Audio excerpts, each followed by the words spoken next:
નમસ્કાર મિત્રો, મારી પીઆર ગુજરાતી ચેનલમાં તમારું સ્વાગત છે।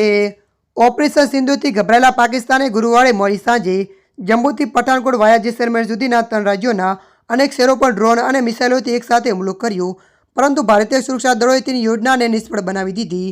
ભારતીય સશસ્ત્ર દળોએ S-400 વાયુ સંરક્ષણ પ્રણાલીનો ઉપયોગ કરીને પાકિસ્તાની મિસાઇલો અને ડ્રોનને તોડી પાડ્યા। હવે ભારતીય નાપાક કરતૂતોનો બદલો લેવા માટે પાકિસ્તાનને ચારે બાજુથી ઘેરી લીધું છે। એટલે કે ભારતે પાકિસ્તાને જમીનથી આકાશ સુધી અને પાણીથી રાજદ્વારી સ્તર સુધી ઘેરી લીધું છે। નૌકાદળની આ કાર્યવાહીથી કરાચીમાં ખળભળાટ મચી ગયો છે અને પાકિસ્તાનને દરિયા સુરક્ષાને મોટો ફટકો પડ્યો છે। 1971ના ભારત પાકિસ્તાન યુદ્ધ પછી આ પહેલીવાર છે જ્યારે ભારતીય નૌકાદળ દ્વારા કરાચી પર હુમલો કરવામાં આવ્યો છે।